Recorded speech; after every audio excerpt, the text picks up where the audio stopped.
Hi, PE551. So for Unit 4, the video response about true sportsmanship, um, it was a very interesting video about how rational behavior and personal testimony are more important than the desire to win.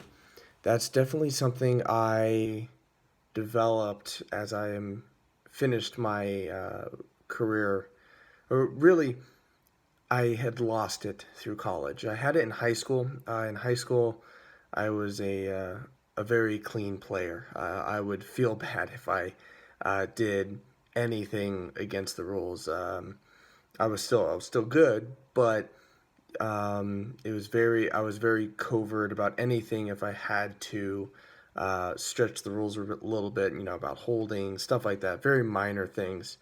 Um, I was very aggressive, very violent in my actions in football, but it was all between the whistles. It was fair play. Um, However, as I went through college, I was somewhat corrupted. My coaching led me in a direction that was less than ideal in regards to sportsmanship. I went from a program where sportsmanship was of a premium. We were in high school. We were considered gentlemen. Though we were expected to win, we were expected to be violent and powerful on the field um, of play. But we were to be gentlemen about it. We were not going to play after the whistle. We were not going to throw cheap shots, stuff like that. In college, we were basically instructed to do anything we can get away with. And my freshman, sophomore year, I was mostly practice squad, second team. So I was mostly going against teammates. So it really didn't manifest until my junior and senior year. And at that point, I had gotten pretty cynical with the program due to coaching and administrative problems regarding football and athletics in general. However, um, it turned into me doing things that I would be otherwise questionable when it comes to sportsmanship. Not necessarily cheap shots per se, but I would do pretty much anything, any means necessary to try and gain an advantage and help us win. I was a pretty frustrated senior, had gone 4-5 every single year, and that was going into my freshman year where they had lost 4 games total in 4 years.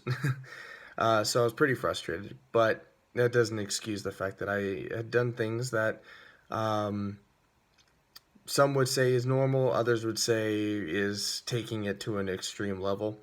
But now that I am out of it, I have kind of reached my equilibrium again, where I am no longer cynical about these things, where I've kind of grown past it again, and how sportsmanship is very valuable, especially when you're talking about young, impressionable people, particularly the teams that I've been on with. We're coaching to make young young men. It's women are on football too, but I've never played with one, so I'm just gonna say young men in this case.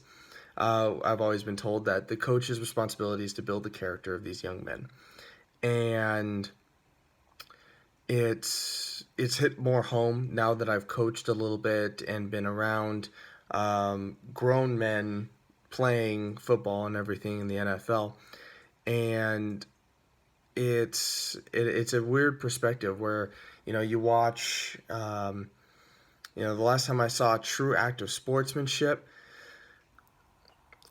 It's hard to pinpoint a single case where I remember seeing it firsthand, but I was actually watching a video today about Andrew Luck and how Andrew Luck, the quarterback for the Indianapolis Colts, has kind of changed the culture in the NFL when he came in, because when he would get sacked or when he would get hit really hard, he would actually congratulate the player who hit him. He would say, "Hey, that's a great hit. No, that hurt. Come again," kind of thing. Or he'd say, "That's a good tackle. Hey, I didn't think you were gonna get me there. Great job." Stuff like that, and it actually spread throughout the league. And guys who were older vets at that point were saying, "Well, what's this guy doing? It's so weird. You're supposed to hate the other people. You're supposed to, do anything you can." And kind of the mentality that I had in college was that, you scratch, you claw, you grab, you pull hair, you do anything you can to gain an advantage and win that game. And with Andrew Luck going into it, you kind of see more sportsmanship, particularly in professional athletics, where these guys are congratulating each other on big hits or stuff like that, or saying good play, anything in regards to that. And I would say probably that's a big thing with sportsmanship, where they don't have to do it. They're not gaining anything from doing it, but they're doing it just for the sake of being a good person. Um, you know, where like in this clip, the thing says Michael Lynn was the winner, but Demetrius Demores was a champion. And I think that's what defines a champion. It's someone who is, doesn't necessarily need to win.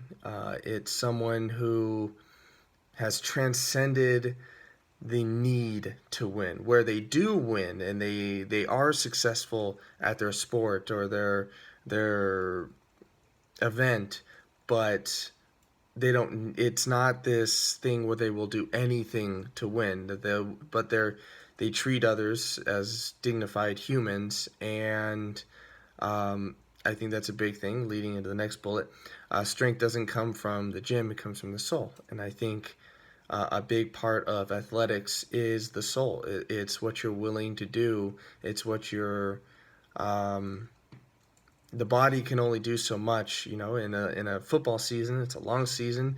You're hitting every single day. It's really rough on the body, especially when I got to my senior year. My body was giving up on me. I was at 13 years of playing tackle football, and my knees were hurting me. I had tendonitis in my right knee. I had popping hip syndrome.